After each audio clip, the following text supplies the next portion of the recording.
Like the idea for this series, you guys, was it all arose from a snarky social media comment, that we get all the time. And the snarky social media comment is something to the effect of, well, we're all the super successful artists and photographers that you guys have created. And versions of that come online all the time, and they actually infuriate me because the premise underlying the question is somehow there's some sort of magical service, okay, out there that if you just sign up, boom, you have a huge, big, successful art business. And anyone that's a customer or anyone that's grounded in reality knows that it is not easy to become a successful artist or a photographer. There is a ton of work that you need to do. You need to learn to market and all of these things, right? But, what's interesting about those questions is, in my estimation, where I'm going with this is the reason for this series is, you know, we've been at this for like close to 10 years now. We have a little bit over 11,000 customers, and there are some folks that are extremely talented and extremely successful amongst the top 1% of selling artists and photographers out there that we're blessed to have call Art Storefronts home.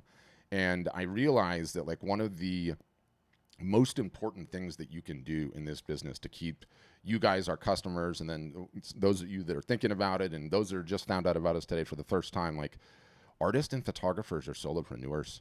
You don't have a big team. You don't have a whole office full of people to help you out through the ups and the downs and everything else. And so interviewing some of these folks that are really, really successful from all these different walks of life and different things that they do, for me, more than anything else, it's just hope.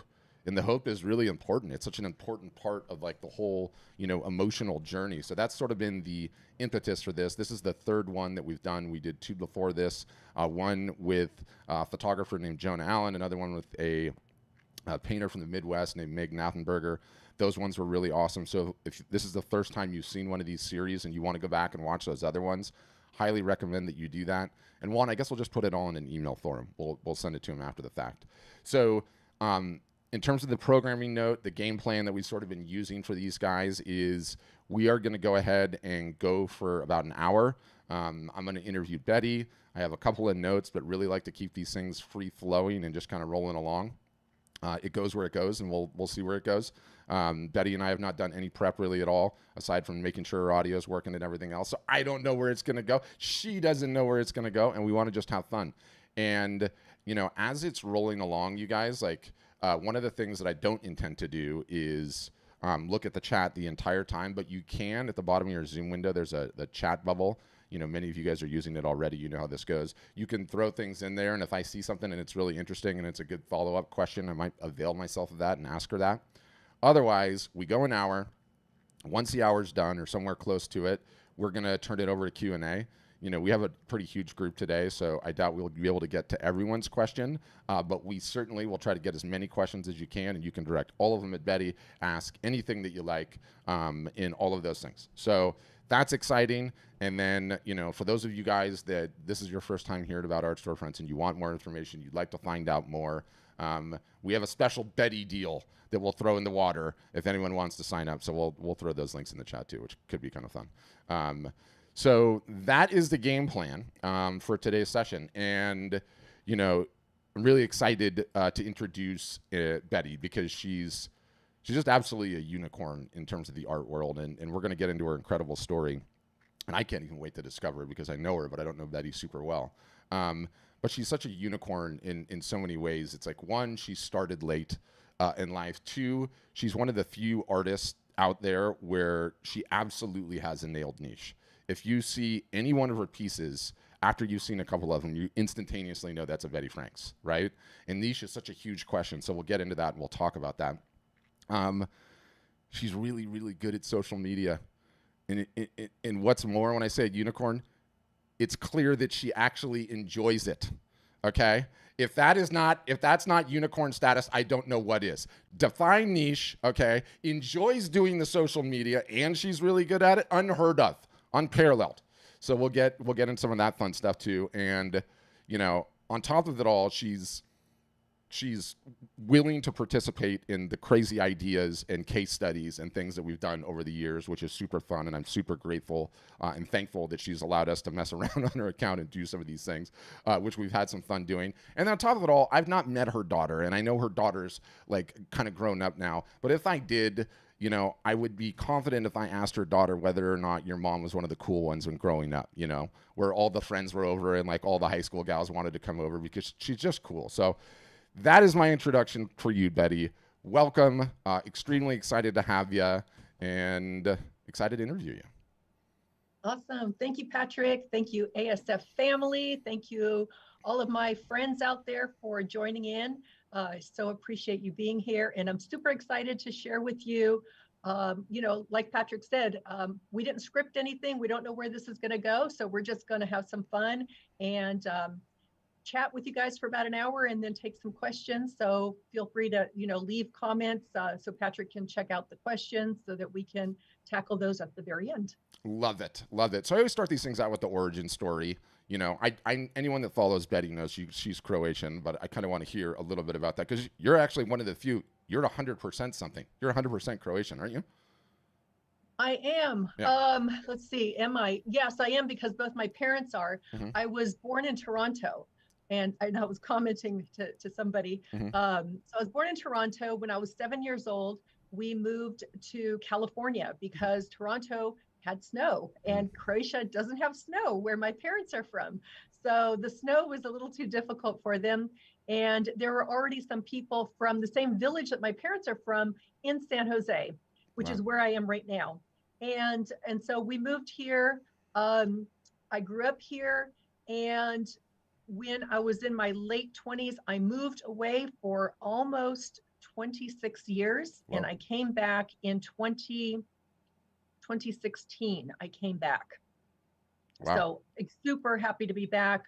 Very close to my brother and sister. Mm-hmm. My daughter is with me here too. And just my brother, my sister, my family, the Croatian community that I grew up with is here. And so really excited to be back in California. And before that, I was in the last 20 years of that I had spent in Seattle. So the story I love to tell is that when I moved back, every morning I'd open my curtains and I would say, "Oh my God, the sun is out again." Yes. So happy about the sunshine. Love it. Amazing. Now, when I like, you know, messaged you or whatever and was asking for some questions trying to figure out what a headline in was, which is really the only prep that we did, and it was short and sweet. Right. You started late, right? You I started did. your formal art career late. So I want to hear about that. Before, when did you start as an artist though? When did you start painting? Because I have a hard time believing you just picked up painting when you were like 50 or whatever, right? Yeah, well, and that's true. Leading up to my 50th birthday, for a few years, I was like stamping cards, lining them up just right, Mm-hmm. getting the stamping done. If it wasn't perfect, I had to start all over. I would spend hours just making one card, a birthday card, but I loved it. Mm-hmm. And then I stumbled upon mixed media, and I still to this day remember that falling in love feeling. I was like, oh my God, this is what I need to do because an imperfect stamp is perfect. And so I spent a couple of years doing mixed media. And that was right around my 50th birthday because what I did for my 50th birthday is I reached out to people who were following me.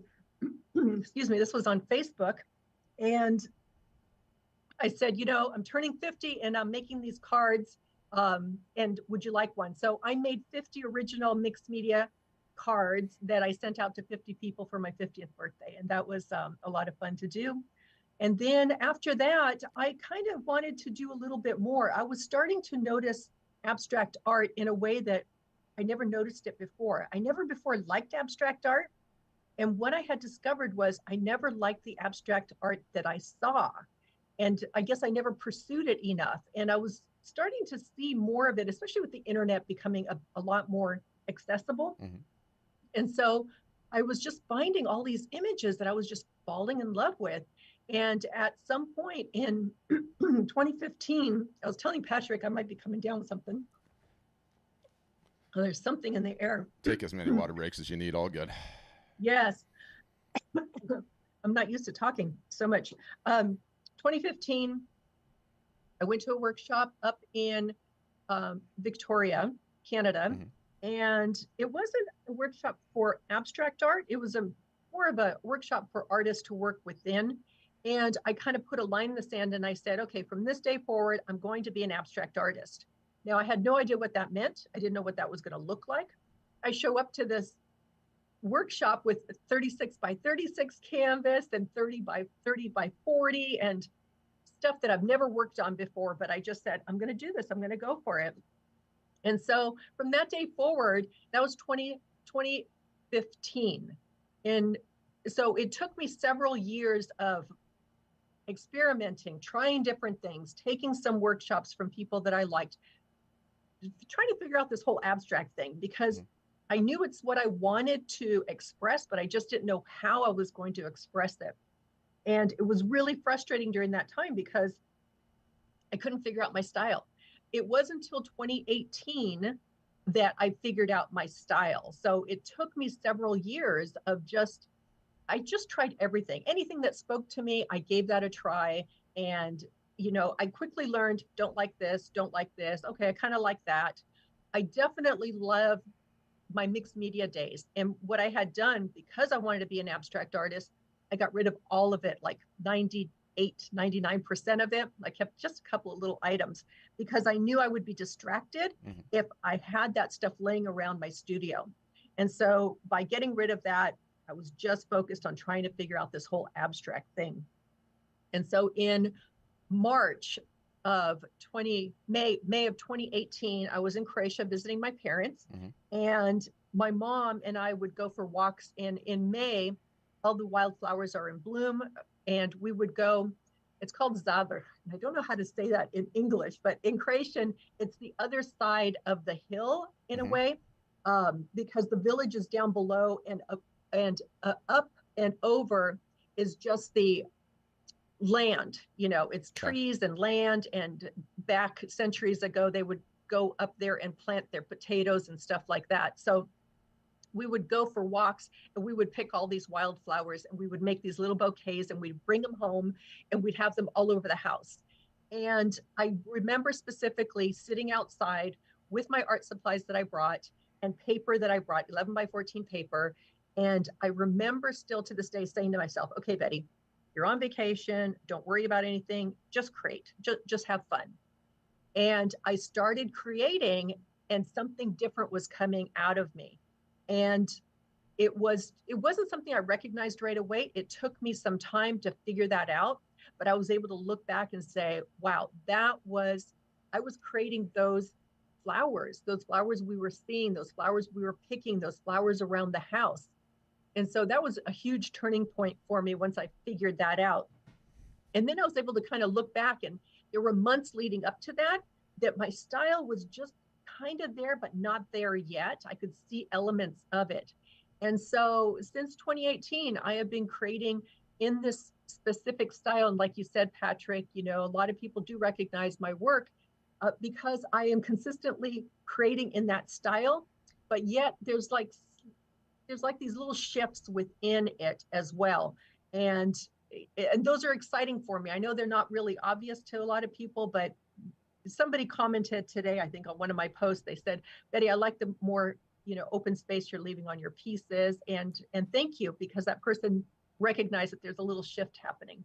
Amazing. So super excited where I'm at and love what I'm doing. And I know I'm not going to create like this forever. Nothing is forever, right? But we go with what feels good and what is working and really what it comes down to, it's what I love. I just love creating the way I'm creating right now. But I know that that's going to shift and I'll make changes in the future. I mean, you're going to absolutely infuriate people. You started late, started painting late, and then boom, started going. What I would be curious about, one, I want to know when you decided, okay, it's time to start a business, I'm starting a business, and what drove that. But before, as you were cooking and going through your styles and picking the flowers and everything else, did the marketing machine on your end start already? It did. It did a little bit, because when I was trying to figure out my style, I was posting on Facebook. And so I was sharing fairly early in and before that I was sharing my mixed media pieces. But when I was starting to do some of these other pieces, I started getting people asking me if they can purchase it. And so it started slowly that way. And that whole panic, oh my God, what am I going to charge? I have no idea, what I should be asking for it. And how do I do shipping? And how do I even package this up? And how do I get it out the door?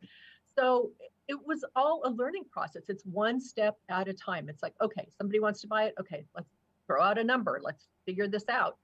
Um, everything, it was just one step at a time. So I did start slowly. Even my email list, I started collecting, and really I didn't start that until like 2016, 2017, when I was starting to do art shows. Mm-hmm. And then I was starting to ask for people's emails so that I can start, getting people on my email list. So, it's been since 2016ish, I want to say maybe 2017. I think more like 2017, because that's when I joined Art Storefronts. And so I'm really excited that I've got just over 9,000 folks on my list now. Which is So, amazing. and that list is gold. But yes, I started getting really serious because I went through a divorce in 20, not, it was like 2019ish, but I was already trying to figure out that I needed to support myself. So really 2017ish, 2018ish, I wanted to have that income coming in on a regular basis. Mm-hmm. 2019 definitely had to have it. And so got a lot more serious about a lot of things in terms of selling and finding a way to bring in money. So it wasn't just selling my art. That's where I really started to expand and go into a number of different income sources for me. And that brings up a super interesting question. Do you remember? I'm a marketer. I can't help myself. How did you find us back then? Do you remember? Wow. That was so long ago. I want to say that I think I saw an ad on Facebook. Got it. Got it. So there you go. Amazing. Love hearing that. Now, Yeah, it something like that. And it really, you know, when I went through the interview, the interview, is it an interview? demo. Yeah. Where I got on the phone and talked with somebody and did it wasn't even Zoom back then, but I loved what I saw. So I was very excited, and it was a no-brainer. It was like, yep, I'm going to do it. But I tend to be that way. I am not one who's going to spend months thinking about something. I will do something. If it doesn't work, I'm going to move on to the next thing. Just ship it right there in Betty's words. That, I love that. I love yes. that. I have to ask, because I'm just curious. Did you come from a business background? Were you just a mom the whole rest of the time? Like where did you get this skill set? Yeah. No, I was in customer service management pretty much all my life. I mean, I started at IBM when I was 18 years old. Wow. So yeah, and most of my career was in customer service management and a little bit of customer service marketing in there as well. Yeah, so managing people, managing groups of people, and love customer service. So yeah. Amazing, and that doesn't surprise me actually. But yeah, it's incredible that you had all of that like business acumen in your head already. The just ship it, the not be a perfectionist, which is so anti-artist. I can't even begin to tell you. And then Yeah. knowing, rather than just creating in a vacuum and then going and seeing whether or not it would sell, you intuitively knew engage my whole audience in this and ask them as to be part of the whole thing. That's absolutely amazing. So okay, so you signed up with us. The boats were burned. It was a new chapter, a new season in life, and you started in on your marketing, right? And following some of ours, but just uniquely knowing what you knew. And did everything change when you made that decision? Like, okay, I'm going to take this serious. I'm going to turn it into a business. Absolutely. I mean, it's that whole once you make a decision, and for me, once I make a decision, I'm like full in, Mm-hmm. and I'm trying to figure out, all the different routes I can go and what I can try. And just having a website that looked so professional. It's evolved over the years, but even back then it was very professional, and I'd like the ability to be able to showcase my work in a very professional setting, because it just gave the appearance that even though back here I may have not exactly known what I was doing, Mm-hmm. up front it looked like I knew what I was doing. Yeah, I mean, absolutely. And so, God, there's just it's so crazy to have someone start late and nail their niche right away, and then instantaneously get going right away on the marketing, which all of it is crazy. So, along that journey, one of the things that I really enjoyed, teasing out of our various different customers, and I get these questions all the time. It's like, well, what is the average income an average customer makes per year one, per year two? And I'm like, you guys, It is such a multivariate question. It's so different. There's so many different niches and different revenue sources, and the different revenue sources, especially. I've got Yeah. this line like, I've never met a revenue source I don't like as long as it's legal. Yeah. When did you Exactly. realize? Yeah, when did you realize that, like, okay, there's my art. This is going to be a silo in the business. I'm going to go start this other thing and get that going on. I'd be curious to hear kind of the origin story of that. Yeah. Yeah. So my various income streams, I really started focusing more on that. I would say like late 2019, 2020, definitely, Mm-hmm. where I started online teaching, Mm-hmm. especially during the pandemic. I was doing some online courses, and really I kind of kicked myself because I could have done a whole lot more. And I've got a YouTube channel. I could have grown that channel so much more during the pandemic. Mm-hmm. I hardly did any videos at that time. It's like, I don't know what was with me. I was like, well, everybody else isn't working, so I'm just going to stay home and create art and have some fun. Um, so, when I look back, I feel like I could have done a whole lot more. Everything's a learning experience, and I'm okay with where I'm at today. But sure, there's some more things I could have done. But one of the things that I looked at was becoming an affiliate. So for example, Nova Color paints. I love, I'm surrounded by them. And I was using them since 2015. I was using them, that first workshop that I went to. And I was constantly promoting them. And Mm-hmm. so I kept saying, I'd like to be an affiliate for you. I'd like to be an affiliate.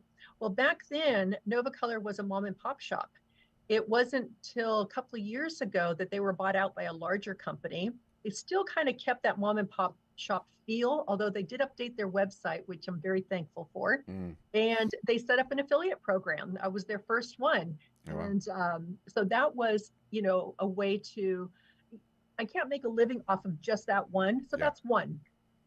YouTube channel. I've been growing my YouTube channel. I'm up over 75,000 subscribers now. Wow. This year, I haven't been posting as much because I was traveling a lot. I was in Croatia most of the summer, helping my parents because they're getting older. Today's my dad's birthday. Happy birthday, Dad. Happy birthday, dude. So, taking care of mom and dad keeps me from being able to do videos, and that's okay. But I still get some money from that, doing, running ads on my videos. Another Side income. note. I'm making a note. I got to teach you some streaming tricks. We'll deal with that later. Okay. Yeah. Another one is on Amazon. So I often talk about my favorite art supplies. And so I like to send people over there, or even like the lighting that I use or the camera that I use. I have a Mm-hmm. camera up above me for videotaping here. But Mm-hmm. all of those things, I try to send folks to my Amazon link. I've also got a link with Blick for my art supplies. And I'm trying to think which other affiliates I have. I think I'm missing one in there, but Well, you have one with so, that. so You have one with us too. I have one with you guys Yeah. too. Yeah. So Yeah. so when I chat with folks, people email me, they message me, I spend some time chatting with them, and if they sign up, then ASF, gives me a few months of service. So all good stuff. All those things help. And then where does the teaching and the classes come in? Because you've been actively selling those for a while now, right? Yeah, so for the last several years, I did a few online classes where I was doing live, so Mm-hmm. which was great, like 2 hours of live with me, and we created a piece together. And then I also tried doing like 4 weekends in a row where I'd have folks join me, and it'd be Mm-hmm. a smaller group. It'd be like 20 folks versus the streaming. I had, a couple of hundred folks joining in. Mm-hmm. This year I decided, or late last year, I decided I really want to do a really good online course. So I had an online course, but it was a recording from one of my lives. Okay. And that did really, really great. And so I thought, well, if that one did so great and people loved it, then I should sit down and really do a good one. So I put a lot of time and effort into creating a full-blown online course where I walk folks through from start to end, but I really give them my full thinking behind every brushstroke, every color I put down, so they can understand it. Because I got that feedback from people saying, why did you put that there? Or would you put something over here? And so I thought, if I can do a course where you can hear me thinking out loud, it would help. And people have loved that. They loved hearing, why I do what I do.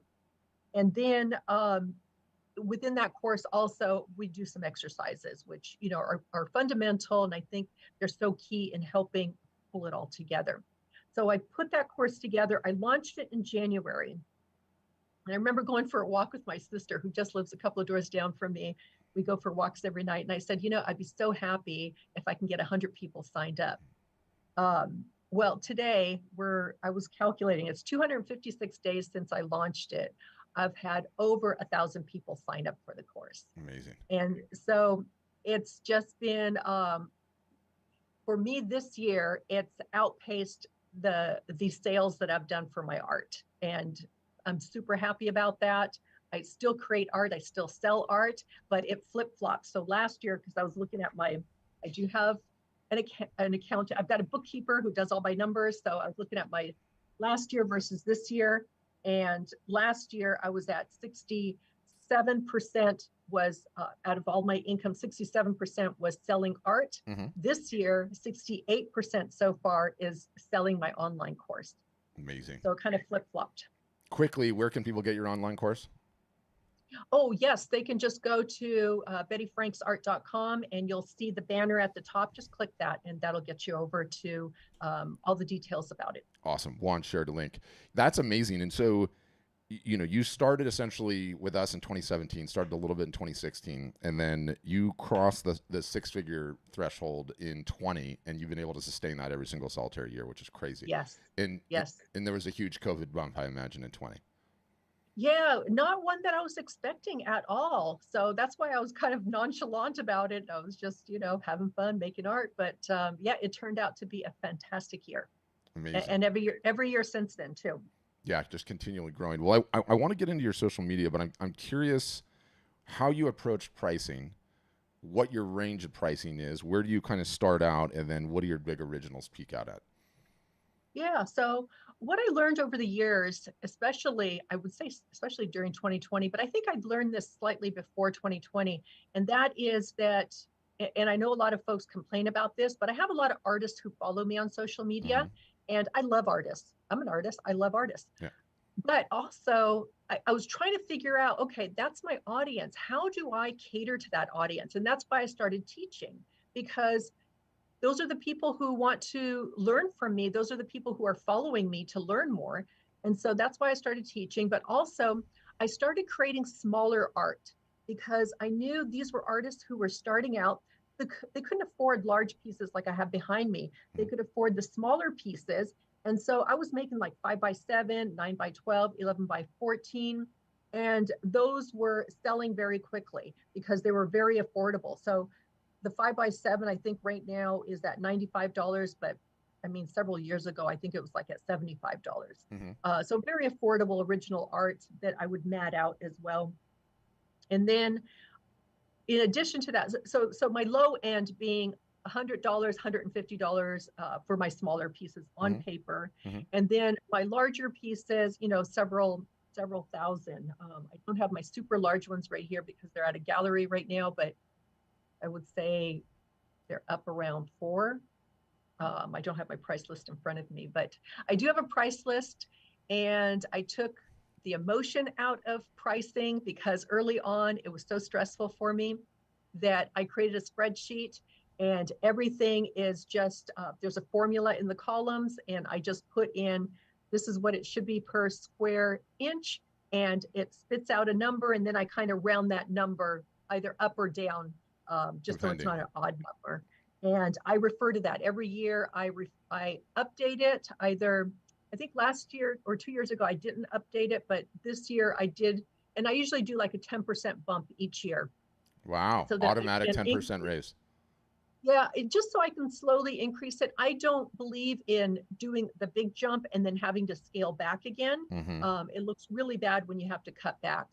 Another thing you'll find is I very rarely ever, and this probably goes against ASF's practices, and I know it does, I rarely ever will have a sale on my art. I feel that my art is what it is, and I will work with you. However, more than not, I will first give you a full discount on the shipping. I may even pay for the entire shipping. depending on the piece. So I would prefer to discount it that way instead of discount the actual art piece. Now that doesn't go for my prints. I will offer discounts on my prints, and I'm just gearing up to do prints again. And Patrick, you'll be so proud of me. I ordered the metal Oh, one. it I makes me ordered so happy. paper. You guys, she hasn't been offering prints the entire time. I She's been ordered doing cans, only originals. so that I can do my live this week and talk about those, so that I'm gearing up. So Yeah. I got those all ready. And you know, when you say that, like, you've never run sales and you never run discounts, notwithstanding the little bit of discounting you do with the shipping and getting on the phone with people, you also have a tremendous amount of demand already, which makes you a unicorn, right? So, you know, the fact that you're able to do that is because there is so much demand right out of the gates, right? If you wind Betty's business all the way back to the beginning, like, she was getting requests like, hey, can I buy that? Hey, can I buy that? Hey, can I buy that? Right out of the gates, which is crazy. Two, I'm so happy you got prints. You've needed prints for so long, and I know. you sort of hacked your way to it, because your hack was just doing those small pieces, which you've done forever. So Yes. you clearly always had the 0 to 100, 100 to 1,000, 1,000 plus, without question. Yes. What will be interesting for you is that now that the prints all come into the equation, all the originals should get bumped up, like way more than the 10%, Yeah. like way more. Okay. I'll have So to think about that. yeah, Yeah. yeah. We'll have to get into a pricing. One thing I don't want to walk away from, though, is that how is it that you're able to sell in galleries and still do everything that you do online and still have all of your items on art storefronts? And what is that? What was that, like, negotiation process look like? Do you feel like you came into that relationship with so much clout you could say how it was? Did they try to tell you, like, I'm not going to sell your stuff unless you take down everything online? Like, how did that look? Yeah. So when I'm working with a gallery, I do have their work online, but you can't order it from my website. Mm-hmm. Um, but I show everything that I've got at the gallery on my website as well. Mm-hmm. Now, one thing that I do have a little bit of ability to negotiate, because I do have a really good following. Mm-hmm. So my negotiation is, like one gallery that I worked with, I'm no longer with them because unfortunately they closed. She retired. They were fantastic. They sold so much of my artwork. But what we did was, it's a 50-50 split. However, if I send the buyer to them, then it was a 60-40 split. So I got 60%.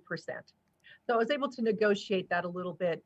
I might be able to negotiate that up a little bit higher the next time, but I was happy with it because they really sold so much of my art, and they took such good care of anybody who I sent over to them. Awesome.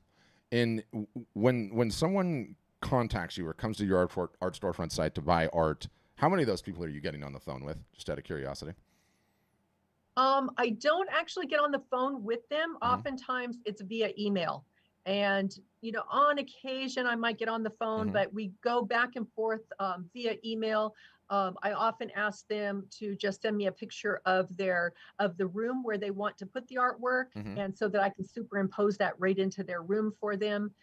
So that helps a lot. I'm working with somebody right now. We've been going back and forth several times with different art pieces for the room. So it's it's either on Instagram or Facebook Messenger or email. I do a lot of communication that way. Amazing. And it goes to show what you can do when you have clout, right? Like, instead of being utterly, totally, and completely exploited by the gallery comes to you, and essentially, did they find you, or did you find them, or some combo? Let's see. The first one I was with, I signed up for an event they were having, and I didn't have art available for it. Mm-hmm. And so then they came back to me and said, we really want to have you in our gallery. So I ended up signing up with them. And then the next one, they also approached me, which I was really excited about. And the third one, the one that I'm in now, also approached me and said, we'd love to have you in the gallery. Can you come down and show us what you've got? So I did that. And that's how where did I know that's what you were going to say? Because everyone is like, all day long, how do I get into a gallery? How do I get into a gallery? How do I get into a gallery? Well, here's the answer. They come to you, right? That's when you actually have some of the leverage and you're actually able to pull it off. So that's amazing. Yeah, it took some time, and I really didn't have any interest in being in a gallery for a long time because I couldn't find a gallery that made me feel comfortable. And to be honest, I wasn't out there searching for a gallery that made me feel comfortable. I was just doing my own thing and growing my social media presence. And by doing that, that's where they found me, and then they approached me. Got it. Amazing. I want to get into the social media. Before I do that, you said something recently that I found to be really, really interesting. Is you know who your two avatars are, and you said that somewhere, and I'm very curious, A, what those avatars are, and B, how you've narrowed down and discovered that those are your two. Yeah, so the two that I have, one I already talked about, which is other artists, especially artists who are just getting started. Mm-hmm. So artists who are following me, that's one of my avatars.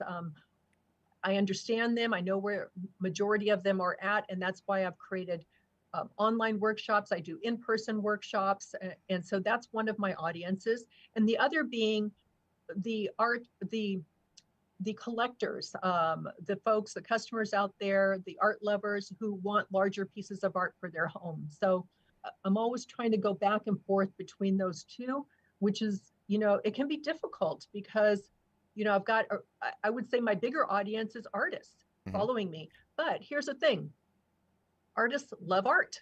And so they're buying art. And not all of them are just buying my small pieces. I've got a lot of them who are buying my larger pieces too. Amazing. I did see some questions in the chat during this whole journey. When did you start getting help? When did you hire help? Have you brought in help, or are you still doing everything on your own? What does that equation look like? Yeah. So last year I brought in my daughter to help me out. Mm-hmm. So she's going to be 27 soon. I know, Patrick, you said you don't even know how old she is. She's going to be 27. And she had left her job and she was just looking for something to do part-time. And so I had her helping me out like 2 to 3 hours a day. And she would mostly do social media for me. She would do some of my posts. I would get those lined up. We're using Basecamp. I don't know if Mm-hmm. anybody's familiar with Basecamp, but if you've got more than one person, it's just this app on your computer where you can assign tasks and automatic reminders come up Mm-hmm. when that task is due, and then it gets checked off, and then I'm notified when it's done. So I created all these tasks, posting. She does basic responses to folks, but if somebody asks a question or says, a bit more, I take care of all of those. I still like to be in there responding to people. Instagram, I do all of those. So she just helps me on Facebook, YouTube, and Pinterest. So I am on Pinterest, and we've been focused on growing that. So she's helping me with doing posts on Pinterest. Amazing. And I always rant. Do you feel like you are generating business from Pinterest? Yes, I am. And that's why I need to be on there a little bit more, or I'd like to focus on it a bit more. We've been trying to come up with additional pin ideas, Mm-hmm. and I post almost a video a day on Pinterest. Mm-hmm. And I am noticing more folks coming through Pinterest, YouTube and Pinterest. Mm-hmm. But Instagram is still way up there. Yeah. Well, yeah, without question. I mean, I actually usually knock Pinterest. Do you feel like the traffic you're getting from Pinterest is art buyers or is it artists? It's artists right now because Mm-hmm. that's what I've been focused on is Mm-hmm. my online course. But I will be shifting that, and I need to put together some pins so that I am focused on changing out my hashtag, so to speak, to target the right audience, which Mm-hmm. would be the art collector. Got it. Now, I might as well stay on social media. So I'd be curious. One, were you just always good at it before you even started doing and enjoyed it because it's very, very clear? And then two, one of the things that I rant on incessantly is that an art sale is 50% the art and it's 50% who is the artist, what makes them tick, what makes them interesting. I feel like you've always done a very, very good job at that. Meaning, here's my art, here's what it looks like, and the classes and everything that's involved in that. And then here's who I am, what makes me tick, what I do, right? Like, anyone that visits Betty's profile instantaneously has some things to connect with her on, that you can understand what she's all about, what she's interested in, who she does. And it's not like a camera's following her around 24 hours a day, you guys, but she shows a little window into her world, right? Like everyone knows you go to Croatia. Everyone knows you paint flowers. You know, people see you wearing the socks that say girls rule, right? The diet, which I want to get into, by the way, because you eat so insanely healthy. It's like crazy. Like her regular meals look like something out of like, here's how you eat healthy, a magazine. So I do want to talk about that. But what was that all just natural? Do you feel like you've grown into that and really hit your stride, or is that just always how Betty's been? It's interesting. When I said I'm fully in, when I'm fully in, I love learning everything I can. And so from the early days, I was constantly reading, listening to, watching YouTube, trying to figure out this whole Instagram game or Facebook game, or how to do marketing, or how to do marketing for artists. So learning all of those things every step of the way. And I still do today. I swear there's not a day that goes by that I'm not listening to a podcast or watching a YouTube video or reading something that is related to my business so that I can do better. And so early on, I learned that in order to sell your art, you've got to connect with folks. And first of all, they need to like you. If they like you, then they're going to trust you. And if they trust you, they're going to buy from you. And so I was learning early on that by sharing who I am, and not just sharing my artwork, but sharing me, who I am as a person, even as uncomfortable as it was, and it still is Still today, is, yeah, because 100%. I'm a social introvert. So I'm not one who likes to be in front of everybody talking all the time. I'm more of a behind the scenes. If you have a party to plan, I'll plan everything for the party, but I don't want to be there in front of the party. So I was just doing things that I believed was going to start allowing me to connect with the folks who were starting to like my art, and I wanted them to trust me. And there's the only way you're going to trust somebody is you got to get to know them. You got to 100%. get to know them 100%. outside of the art studio. Yeah. And in you know, artists love, okay, great, you're an introvert, right? Okay. No one would say I'm an introvert. I'm definitely not an introvert. I'm an extrovert. But guess what? Artists love hiding behind the canvas, and photographers love hiding behind the lens. And I feel like that is everyone's default switch, right? And all of these accounts that I go to, I got exposed to your art. I've now come to your account, and here is just an entire block of 2D images. I don't know what you look like. I've never seen you talk. I don't know what you're interested in. I don't know whether you're a dog or a cat person, right? If you like so few people figure that out and can get over that hurdle and then do it consistently. So all of which is, one, you guys should follow Betty. She does a great job about it. Like, if you can go to someone's Instagram page and scroll down and spend a few minutes and feel like you know the person, you've won. You've won, right? If they like the art or not like the art, that's not up to you, right? Like, you're going to find your tribe, not find your tribe. But if they feel like they know you, you've won. So really, really have to encourage you on that. I think you're doing a great job. Do you approach the entire thing Instagram first, everything else second currently? You know, it's going back and forth right now, interestingly enough. I am working more towards creating a video for Pinterest, and then I can easily use that video on Instagram. So I am switching that up a bit, and I'm more focused again on doing something for Pinterest, because the problem with doing it on Instagram is immediately you get their logo on there, and then it's really hard to share it somewhere else, and it's not an original, it's not considered original anymore. But by creating these kind of offline, not within Instagram, and I've got my own apps that I use on my phone to do that, then I can use it in several different places. In all the ones, yeah. And they all have great AIs now. And if, like, the minute the bouncing logo of the competitor is on top of the thing, like, that is not getting any reach whatsoever. You can forget about it, right? Yes, exactly. Exactly. Yeah. I love Betty. You guys do not listen to her about Pinterest. It doesn't work. It's working for her because she's attracting artists and she's very good at this. The rest of you ignore it like the plague. I know. Yeah. I listened to the last call that you guys did. It's like, don't do Pinterest. We don't want to talk about Pinterest. Yeah. Don't talk about Bruno. But Instagram, Yeah. but that's because I'm doing so well on Instagram that I have the ability to now look somewhere else. So if you're just getting started, focus on one, maybe focus on two, but definitely Instagram being one. Number two, maybe Facebook. Again, depends on your avatar, because my avatar is 50 and older, and a lot of them love Facebook, and I get a lot of great conversations and communications happening on Facebook versus Instagram, more of just a like happening, and scrolling through and hitting the hearts. But on Facebook, I feel like I tend to get more deeper conversations happening. Amazing. God, I'm not running sales. I'm so excited you're adding the prints though. How have you up till now approached merch or contemplated merch? I've been okay. So prior to you guys having merchandise, I signed up with Fine Art America, and so I've got pieces over there that, again, not a huge moneymaker. That's what was missing from my affiliate program was Fine Art America. I should have included that on the list. Again, not a huge moneymaker, but for folks who don't want to spend, don't want original art. Maybe they have too much art in their house. They don't have any more room on their walls, but maybe they would like, I've got my tote bag is hanging over there, but I've got a tote bag. I've got, the small pouches. I've got puzzles. I've got pillows. So a number of different things that are at great price points for somebody who just wants to have some kind of art in their home.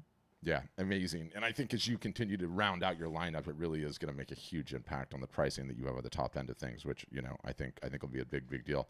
Well, I wanna save your voice for the Q&A. So I feel let's sort of wrap it up with the personal growth / diet and how you approach taking care of yourself and what role you think that plays in your success. I got the learning piece, and I can see it's clear as day that you've been a lifelong learner, and that doesn't stop. That doesn't ever go away. Have you always approached your diet this way and taken that seriously? And how big of a role do you think that's played on things? I think it's an interesting thing to talk about. Yeah. I love, I love cooking, and I started that years ago. And to me, that's another form of art. If you look at my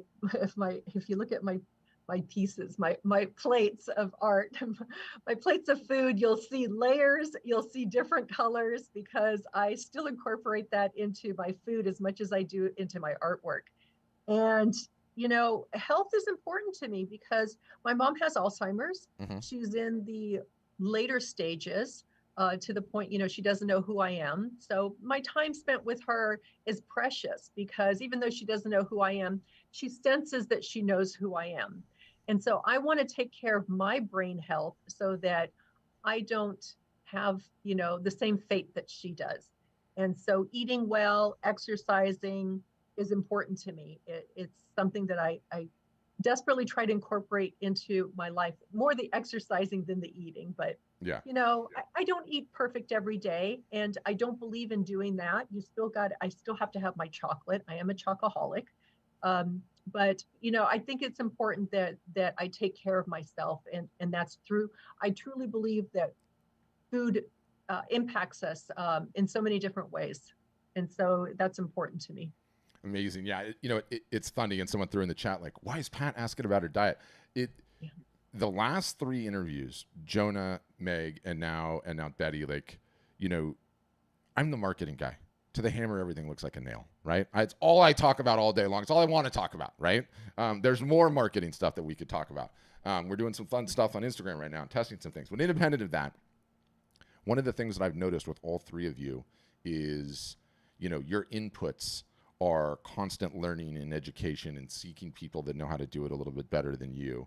And, we're starting to get into some of these questions of like work-life balance and what that looks like. And I would be curious, and I've ignored that as a subject matter up till now. And I think it's like interesting to be able to ask that, right? Like, how many hours a week are you working on this? How many hours a week have you been working on this since you started? And I mean, I sort of already know the answer to this because we're both workaholics, but go ahead. Yeah. You might as well tell everybody. I, man, I love what I do. And, just this morning I was thinking about, I had a real idea Mm-hmm. um, for Instagram, but, I was laying in bed and I was thinking, I think of my life and my career being so successful because I don't wake up to an alarm clock. And that was one measurement of success for me, Wow. is because I worked in corporate America most of my life, and 5:30 a.m. that buzzer went off. And for me to be able to get up when my body says get up and Mm-hmm. go, um, it is a huge success for me. But the thing is, I wake up and I am so excited to get on my computer, because I start off my mornings on my computer and doing, social media, doing website stuff, learning something, updating some, you guys know there's a ton of work to be done. I mean, I can spend easily 40 hours a week just doing, you know, the stuff in the background and not creating art. But I love jumping up and doing this stuff. I mean, first thing in the morning, I get into it. Sometimes I'll sit there for hours on end, because I love what I do. I love doing all that stuff. So my mornings are typically spent on the computer, and then I come to the studio where I am now in the afternoons, where I can, sometimes I bring my computer and I'll do a little bit of painting, a little bit of computer work, but mostly painting during the afternoon hours. But do I come in here every day? Not at all. Do I feel guilty about that? Not at all.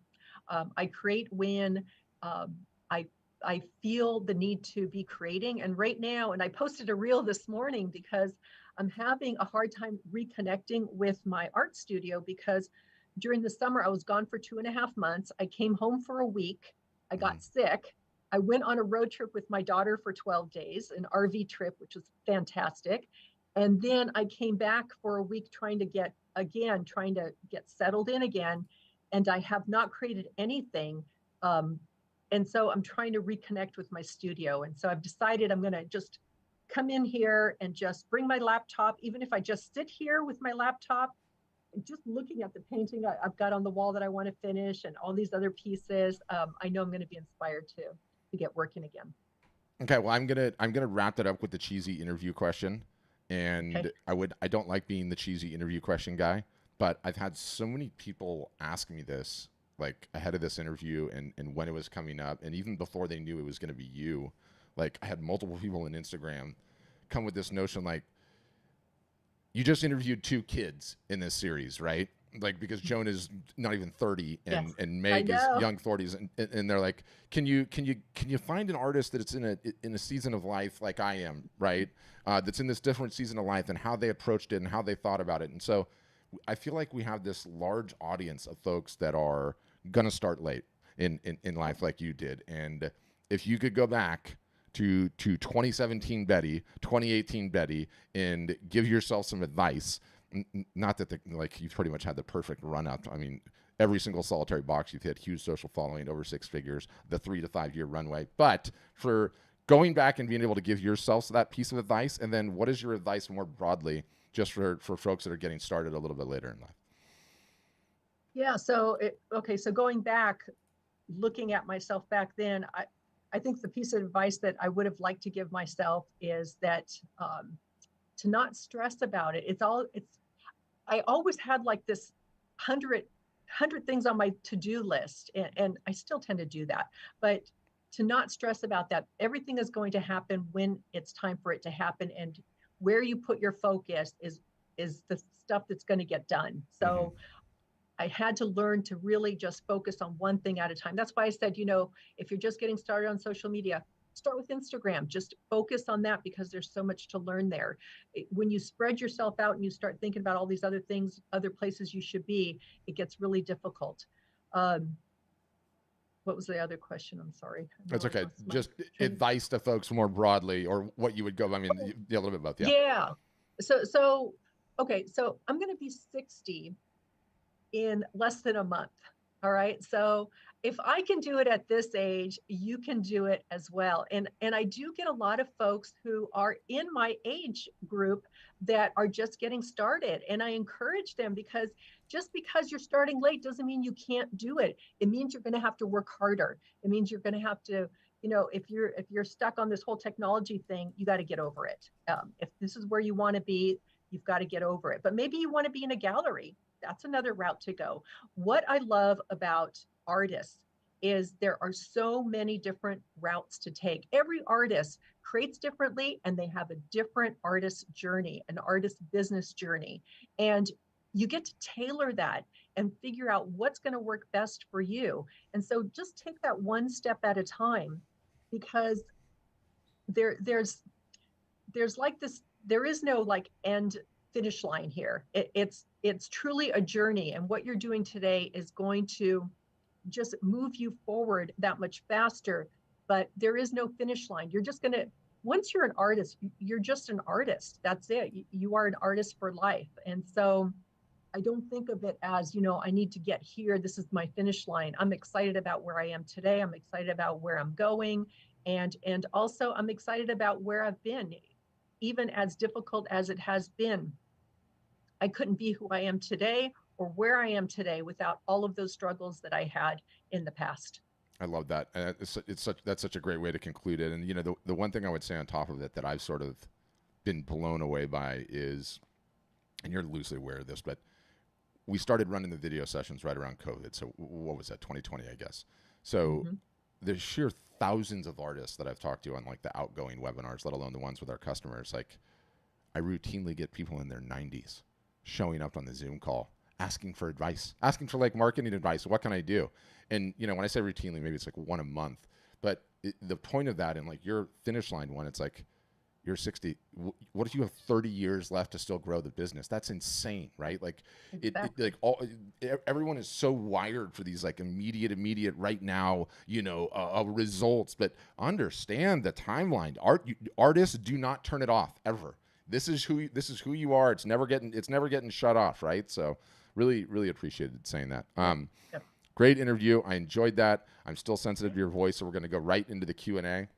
For those of you guys that are not Art Storefronts customers, don't understand how it goes, when we have big groups like this, what we tend to do is, if you look at the bottom of your Zoom window, there's a little smiley face that says reactions. And if you click on that, there is a way for you to raise your hand digitally speaking. And what that does, it'll form a queue. You can ask questions directly to Betty. I will handle the muting and the unmuting. And we will try to be super sensitive to Betty's time and also to her voice. So that is the game plan. And I'll just start on the list right at the top. Jason, you're first. Go ahead. Hey, buddy, how you doing? It's a pleasure to meet you and talk with you today. I'm specifically, my question has to do with what you were just talking about the avenues of revenue stream. I found, being an artist myself, that the more revenue streams that you have, the more you're going to get out of it. But specifically, I've been working on licensing, and we were talking about this yesterday with Patrick when you were going to come on, that he had mentioned that had been a possibility that you had gotten into that. And I have another friend that's a famous artist, Robert Weiland, that I got a book from him and got some advice on that. But my question to you is, have you broken into any big corporate licensing projects? And if you have, do you have any advice for somebody that's trying to do that?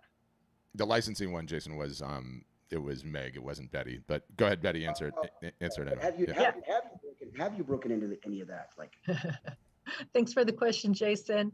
No, I have not. I have not. I kind of looked at licensing, but to be honest with you, and I could be totally wrong, but I feel like my art doesn't really quite fit into the streamline, or not streamline. What's the word I'm looking for? It doesn't quite fit into kind of the realm of being able to be reproduced and loved by many people. My art is not, it's not chocolate. Everyone doesn't love it, I guess is what I'm trying to say. So I don't feel that it's really cut out for for licensing, but I could be totally wrong, and somebody could approach me and say, you should be doing it. And if somebody showed me the way, I would do it. It's not something that I have pursued yet. Awesome. Okay, next question is Kathleen. Go ahead, Kathleen. And I'm going to try and keep everyone's question to just one question rather than 6 follow-ups. So just try to be respectful about that. Real good. Hi, Betty. I'm Kathleen Hargis, online professor for the last 23 years, transitioning now into my artwork. The question I have is, when you set up your course, did you use a series of YouTubes? Did you use a platform like Blackboard?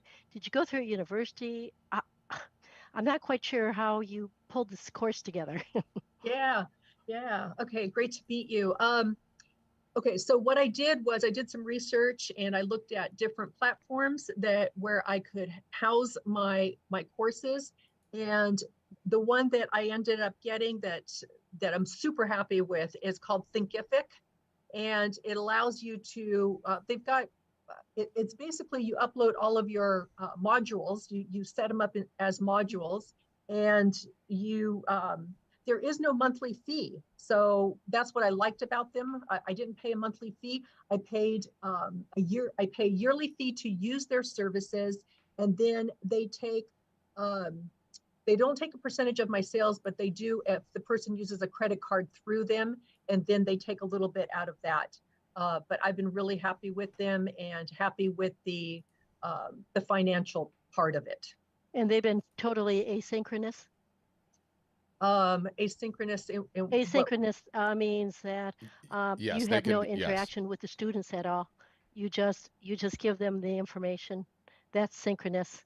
And then they deal with it. Or did you have chat sessions with your courses where you talk to the students?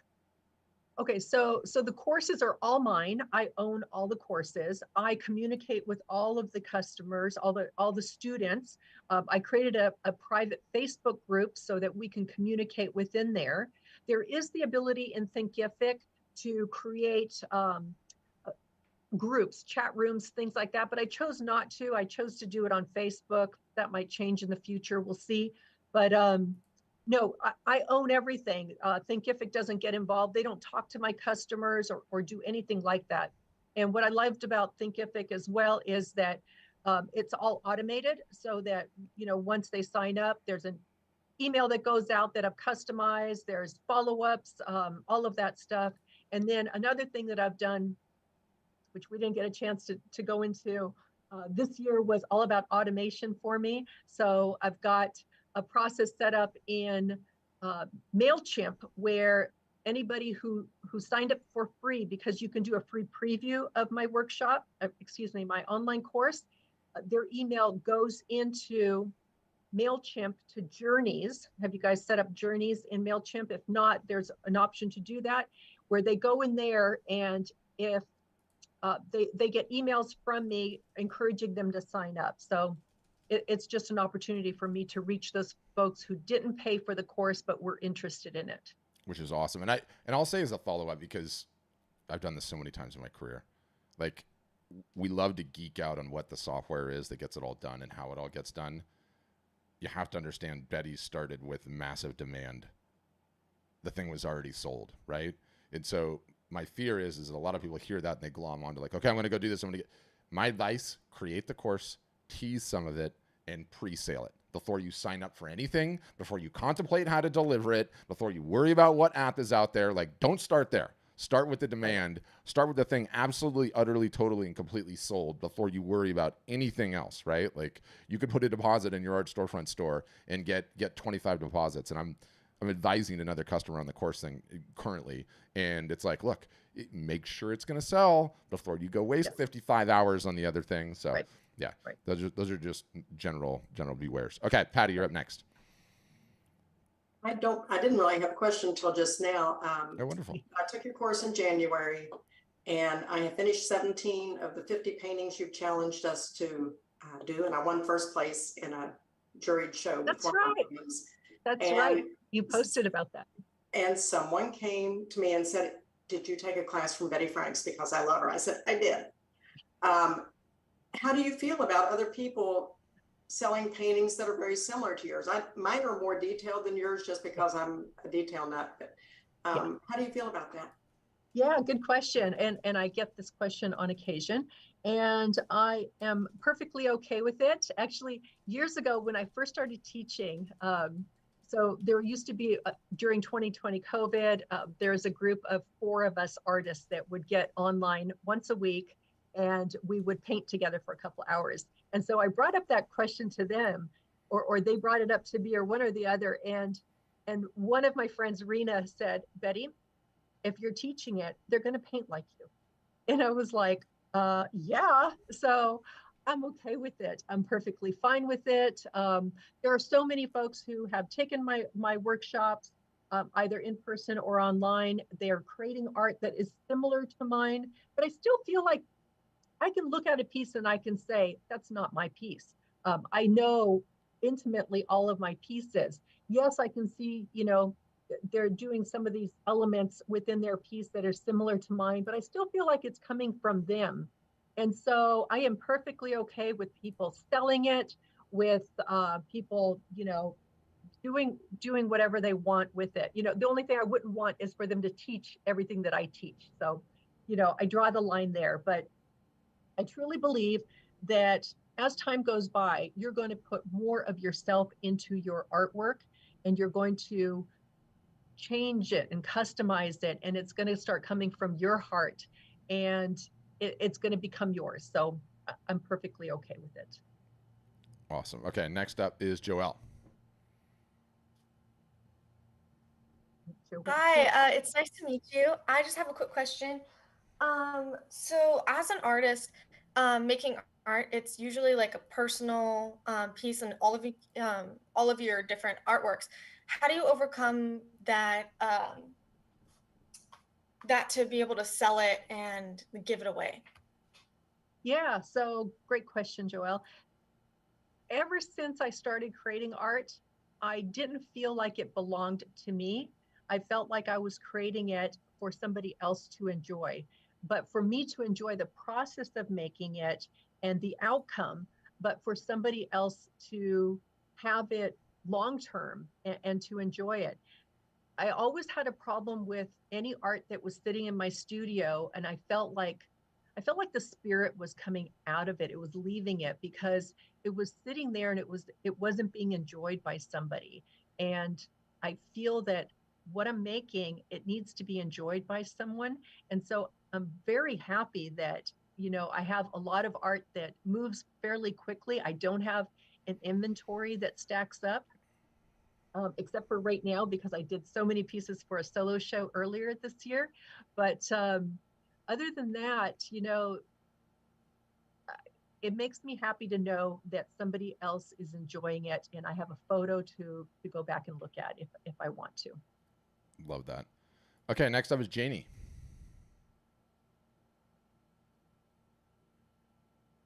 Hit the mic. Yep, gotcha. Okay, got it. Hi. Hi, how you doing? Hi. Okay, so I have a quick question about your niche. Hmm? What niche do you use to attract in Instagram people and all that? Okay. Okay, so all right, Janie. So I have 2 niches. One is artists who are learning art and who want to be artists and who want to understand how to create art and who also like to buy art, usually smaller pieces. And then my other niche is art collectors, art lovers who want larger pieces of art for their home. So when I'm on social media, I tend to try to, cater to both of those. So for the artists who are learning, I talk about my online course. I show reels of me creating art, doing things like that, show, how I varnish art, how different art supplies that I use, things of that nature. And then for the art collectors, I tend to put, I'm holding the art because I really believe in the artist with the artwork. I love seeing artists with their artwork because to me there is such a connection immediately. And I'll do a lot of those, but I'll also put them in a room setting so that they can kind of visualize what it may look like in their room. So that's my way of kind of targeting those folks. The other thing I love to do that learned many, many years ago is put the title, put the dimensions, put, is it paper, is it canvas, and put the price and tell me about your shipping. Is it included? Is it not included? By doing that, you are eliminating the need for them to, message you, and then also to message you only to find out that they can't afford it. And now they're embarrassed to tell you that they can't afford it. And I say that because that's happened to me. There was a piece I wanted that was on paper. It was, 11 by 14-ish, or maybe a little bit bigger. And I was so embarrassed because it was really expensive. And I didn't think it was going to be expensive, but she never listed any prices. So from that day forward, I said, I am always going to list my prices. And if that way somebody doesn't have to, be embarrassed about saying anything that they can't afford it, or just ghosting me because they're too embarrassed to even say anything. So I really believe in putting the price out there, and it just, if somebody can afford it, they're going to message you, and they, sure enough, they will message me if they love it. And the thing that I say is, does it speak to your heart? Because that's what's most important. I am never offended if I send somebody, a photo of artwork and they come back and they just say they're not interested. That doesn't bother me, because if it doesn't speak to their heart, then it wasn't meant for them, and they should not have it in their home. I love that. And I think, following up on the niche, we're sort of combining niche and avatar and everything else. Like, technically your niche is you're an abstracts, right? And abstracts, Yes. like the hard thing about abstracts is, like, for me always is, okay, what's your niche? Well, what would I type into the search engine to find you on Google, which is a great mental exercise, right? And in your case, your niche is Betty Franks. That's what it is. That's how they would find you, right? They wouldn't type abstract art. They probably wouldn't type abstract flower art, although you could make an argument. You Right, sort right. of you are more the brand than the individual artwork, and it's not like you target your marketing towards a niche, right? Which is a little bit, I think, what she was asking. It's not like you're going Sorry, after, yeah, I misunderstood that. No, it's Okay, okay. okay, yeah. Yeah, Yes, it's a so good my point. niche is definitely abstract art and colorful art. Yeah, I guess I don't really pay much You attention to don't. that. That was my point. You Yeah, don't. Like, you haven't had to, right? Like, you know, everyone always asks what's my niche. You don't get to decide, believe it or not. Like, your audience does in many cases. right. They're the ones that brand you, right? There's the ones that say whether or not you're a niche. And some people don't have a niche at all. They are the brand, and it's whatever they Yeah. create. And I feel like you're more in that box than abstract. I've never seen you say I'm a colorful flower abstract artist, Anyway, these studies are interesting because there's no one right way to do it. The right way to do it is regular and consistent marketing, and then you find out. In my Yeah. opinion, anyway. Amy, you're up next. Go ahead. Hey, Betty. How's Hey, it going? I've been following Betty for years. We were back in Heart Space together years ago. And Yes. I've watched you take off and fly and bloom, and I just love it. I love watching you. And as you know, we were just together in Santa Fe, and I was in my RV, and I was wondering if you took your supplies in your RV with you when you were traveling, and how you organized them as you traveled, and how you get supplies in Croatia and ship them back and forth and have studios. Because I have many hubs, and it's really hard to get organized. So my question is just about how you organize your supplies in different areas, and did you take them in the RV? All right. Amy, because of you and the RV, and there was somebody else at the workshop that was in an RV, I'm like, okay, so I did do the 12-day RV trip with my daughter. I did not take my art supplies with me. I just felt like our schedule was so tight. I was going to be driving so much every day that I wasn't going to have time to really enjoy myself and create. So I did not take them with me. Now, when I go to Croatia, I took supplies with me years ago. Some of those are still there. I took smaller Nova color paints. I have a whole bunch of these over there. So every year I would take them, I would just tape it up. I would put them into plastic bags, and I would put a note in there that said, professional artist acrylic non-toxic paint, water-based paint. And so I've never had an issue with that whatsoever when I would put that in my checked bag. Yes, they would go through my bag, and I'd always get that little note that says they went through it, but they've never taken anything out and removed it. So I leave everything in Croatia because I know I'm traveling back and forth. I just supplement that whenever I'm running low on paints. I just make a note and bring some more with me next time. But Amy, okay, my next one is I'm going to be renting a Sprinter van, and I'm going to be going even further. So super excited. The Betty Road Show coming up soon. Yes. We'll have to talk about that. Okay, John, up next. And you'll have to unmute John. Yep, gotcha. Hi, John. Yeah, hi, how you doing? I do a lot of different types of art, and I have a problem with marketing. I do movie posters as one side thing, and I thought it would be a neat idea, but I'm having a problem with the licensing issue. No one has ever said anything to me, but I'm worried that if I put these up for sale or with prints, for instance, that I'd get into trouble because of licensing with movie theaters or movie companies, you know, like people who produce the movies. Do you know anything about how I might, I don't know anything about that. I wish I did. I got you on this one, buddy. Thank I got you on this one. You. John, it's a great question, and the only way I can respond to it is with the stupid disclaimer: this is not legal advice, and I am not an attorney. Okay, I've been doing this for a long time now, and the copyright issue always comes up. And my honest opinion is it's easier to beg forgiveness than ask permission. The worst thing that happens is you get a cease and desist letter, and the cease and desist letter will say, stop doing this, and then you stop. They're not going to come after you or usually sue you because there's nothing there, right? It's not like you're selling hundreds of thousands of them. Some of the smartest artists I know do this in the hopes that they will get contacted by the copyright owner to work out a deal, because it is so hard to get through the gatekeeper otherwise. And my position on all of it is, don't let the minutia hold you back from shipping and trying and giving it a shot, right?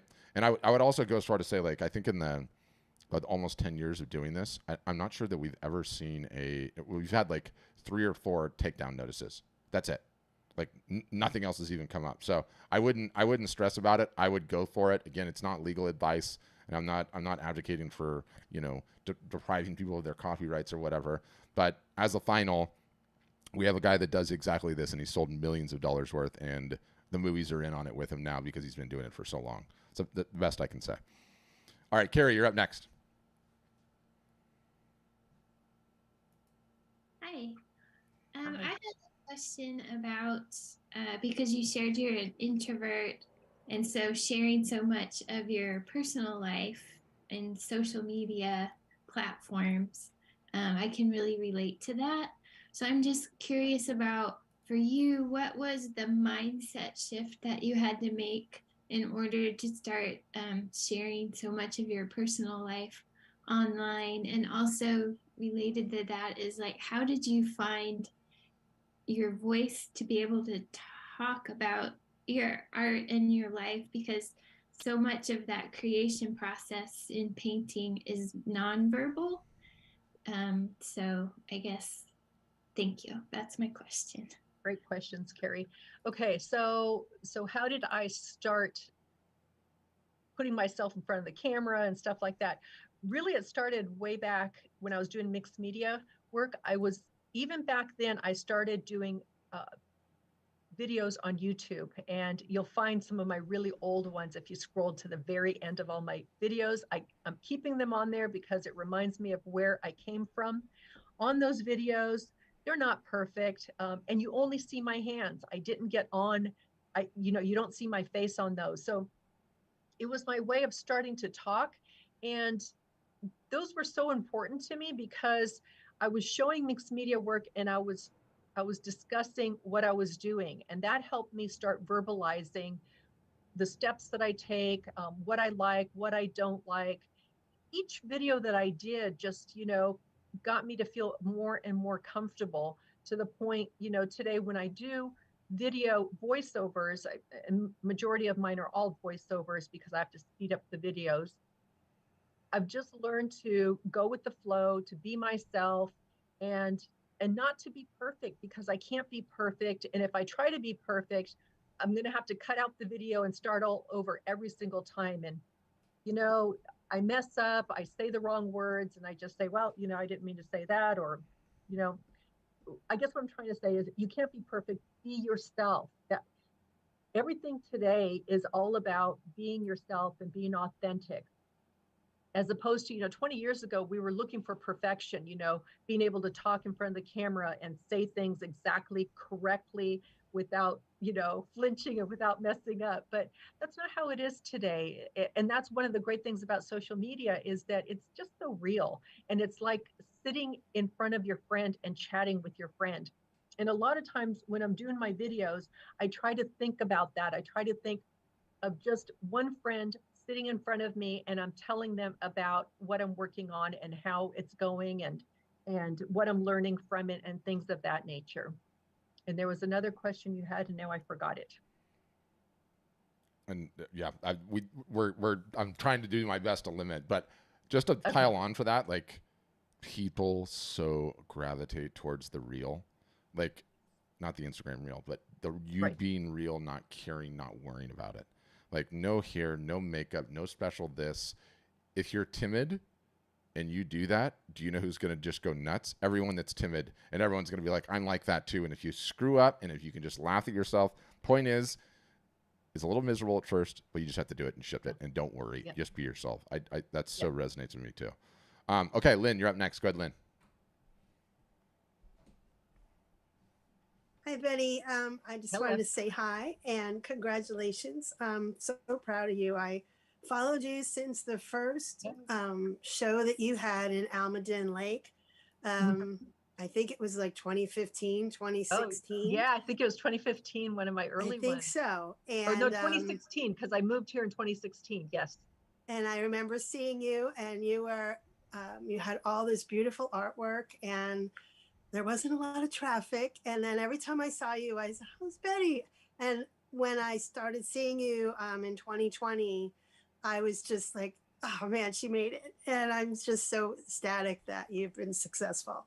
I have moved out of San Jose end of August, and this is my time to start doing my artwork. I've been a textile designer for 34 years and done all kinds of styles and techniques and working with so many mediums.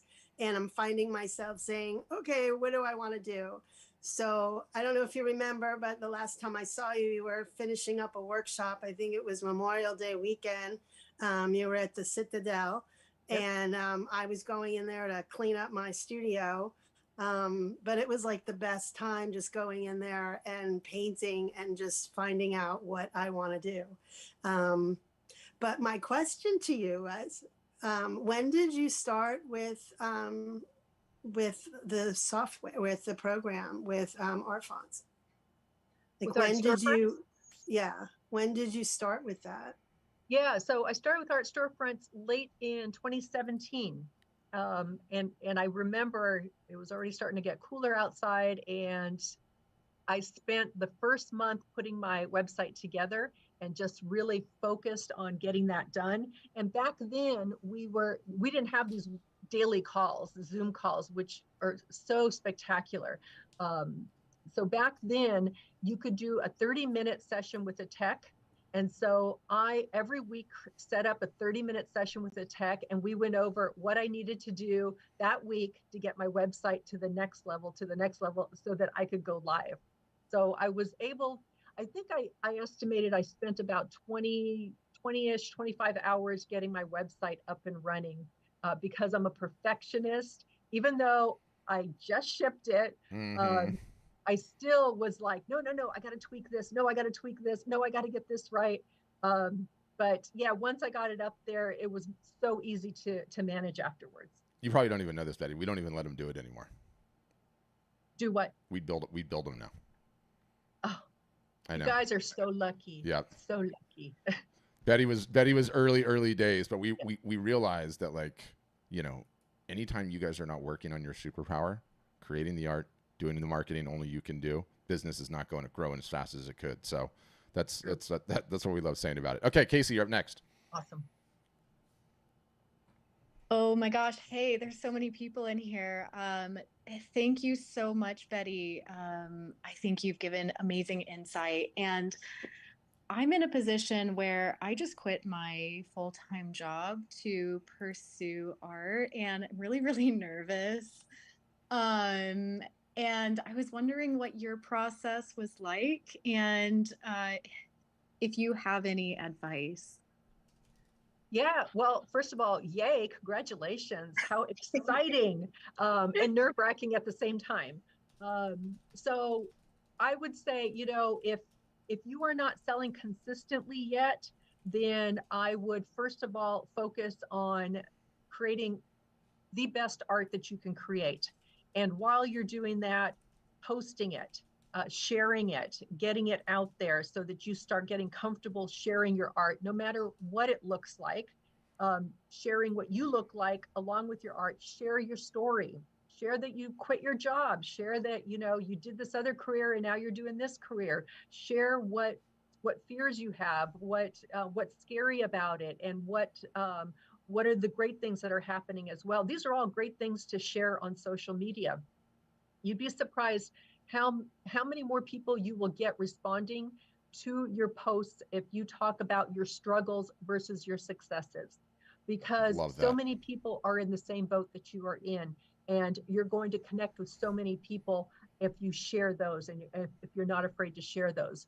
The other thing I would suggest is, because you are doing this full time now, is really nail down a schedule so that you can commit to and hold yourself accountable for, these hours every day I'm going to work on this, or every other day I'm going to work on my business, and every other day I'm going to be in the studio creating.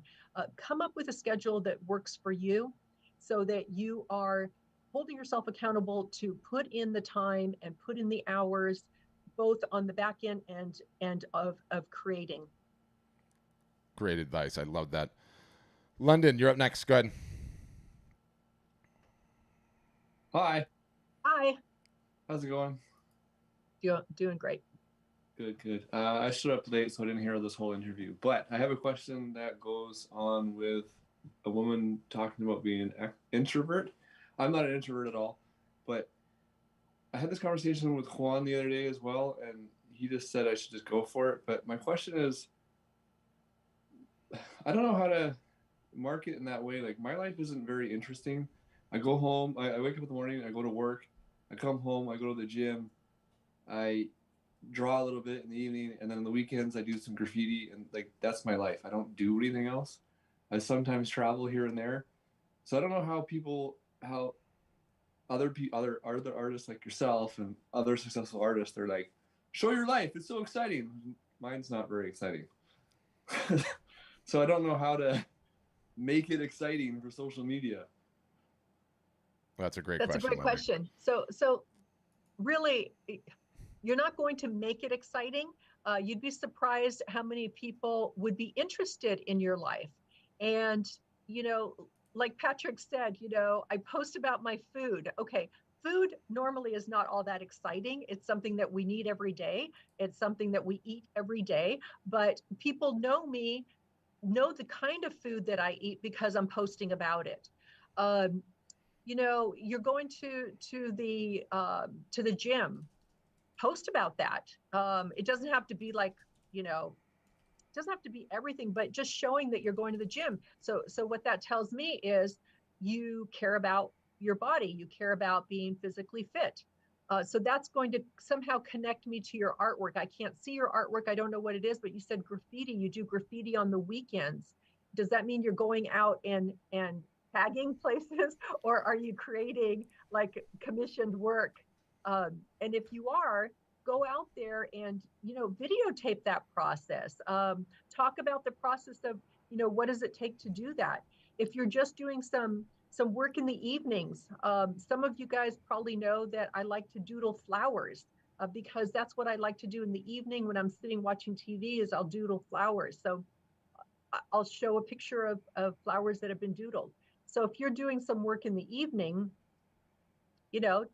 do a picture of that or do a short reel about that. You know, maybe do a day in the life.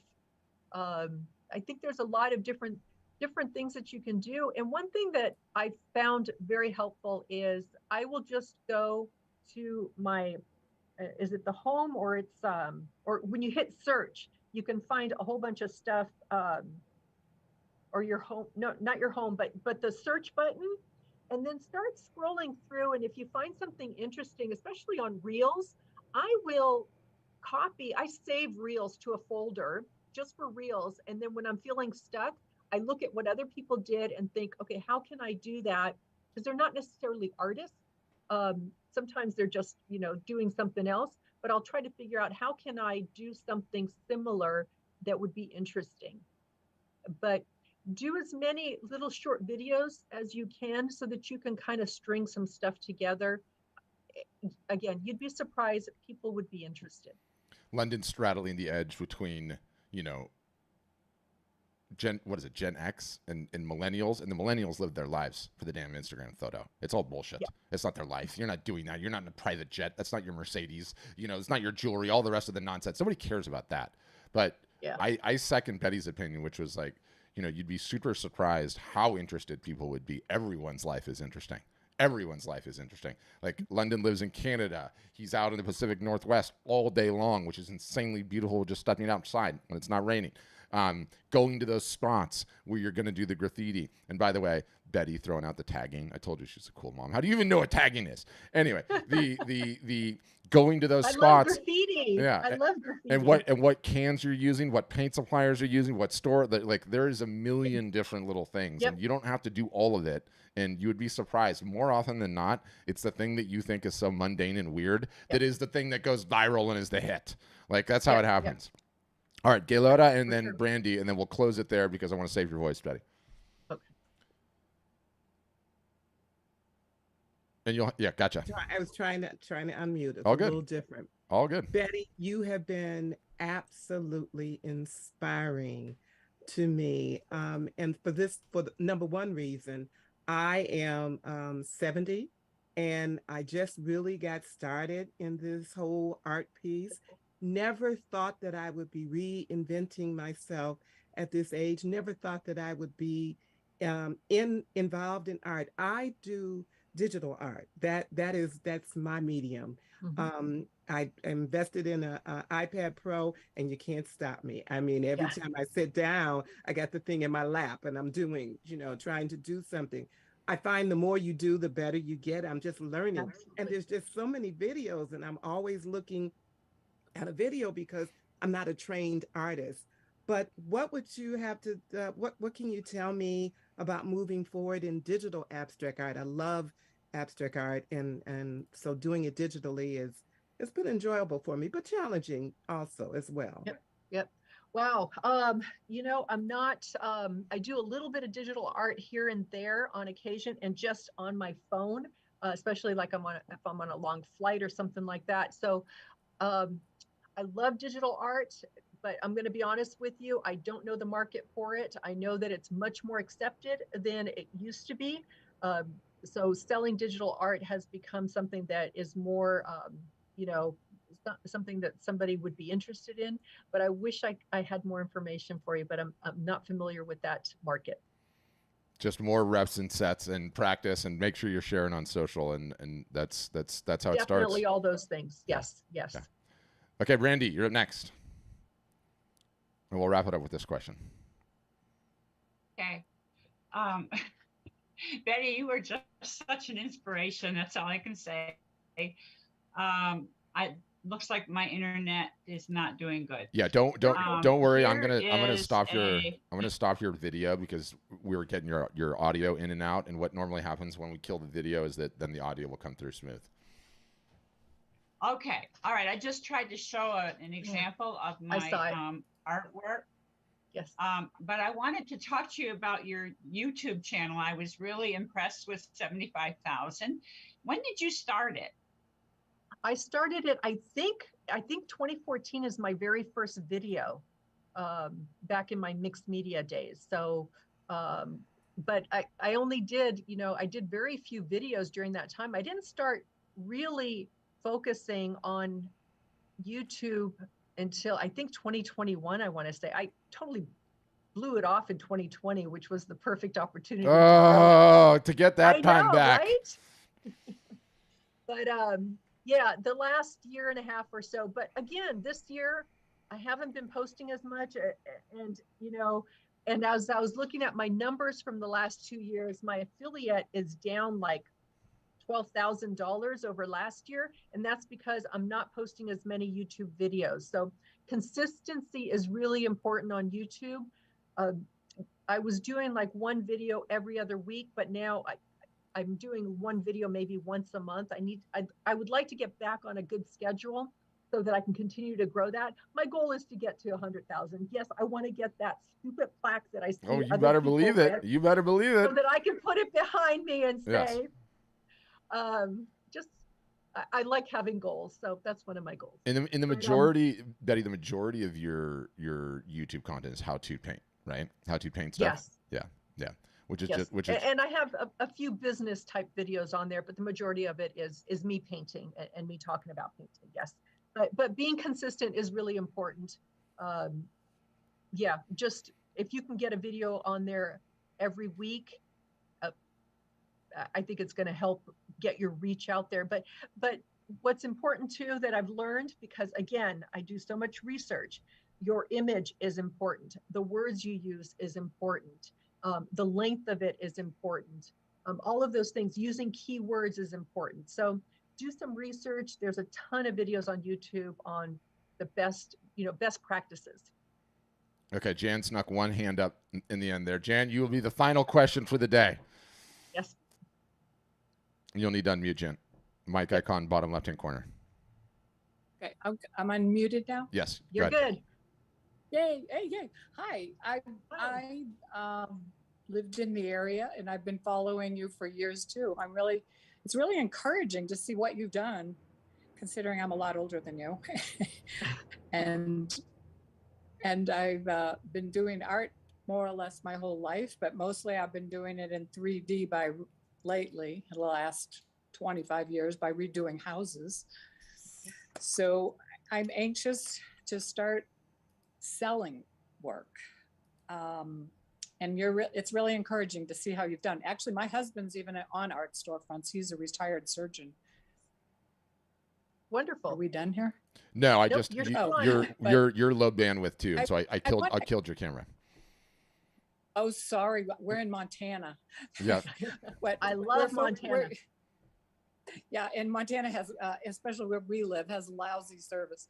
But well, actually, we even sold our house right near yours just last year to move to Naples, Florida, to be in a real art community. And here in Montana, we're in another one.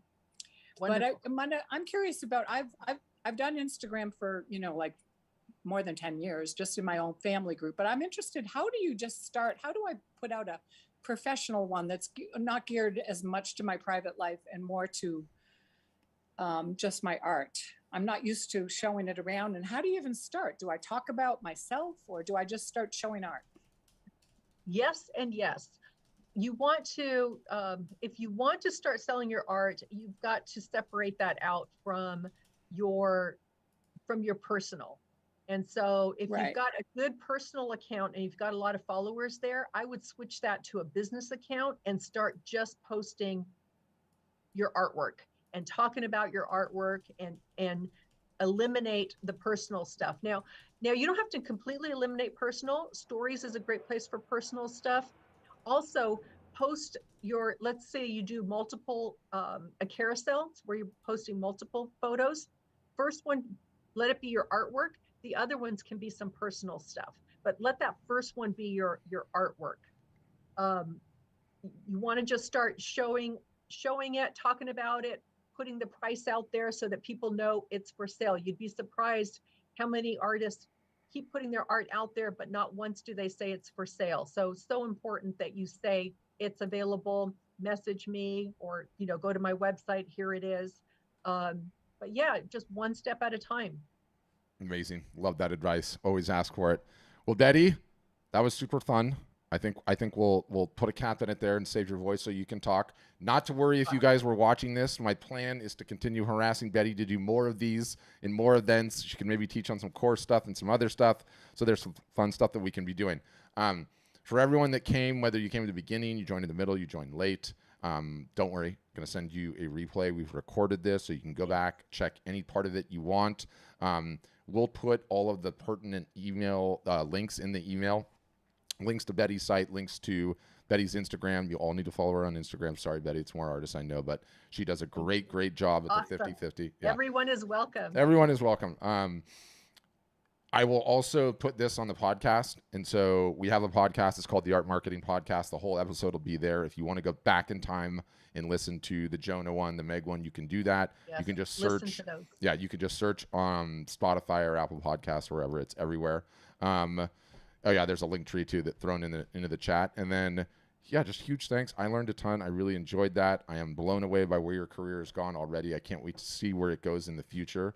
And huge thanks on that. I have one more final thing to say, and then anything that you've got. For anyone that wants to learn more about Art Storefronts, we have a Betty special. We came up with it today. But if you request a demo and ask for that, there'll be a special thing, and we'll let Betty know. And huge thanks on that. And then any parting words, Betty, to everyone else. I just want to thank everyone, Patrick, ASF family, and everybody else who has been following me. I so appreciate it. It just, it means a lot to me. And it's another reason why I love getting up in the morning and sharing what I do, whether that's through the sale of my art or showing you on YouTube how I create it or just talking about it. So thank you. And if you're just getting your career started, you can do this one step at a time and you're going to get there. It's a journey. Love so that. Thank you. Thank you. Thanks so much, Betty. Have a great day, everyone.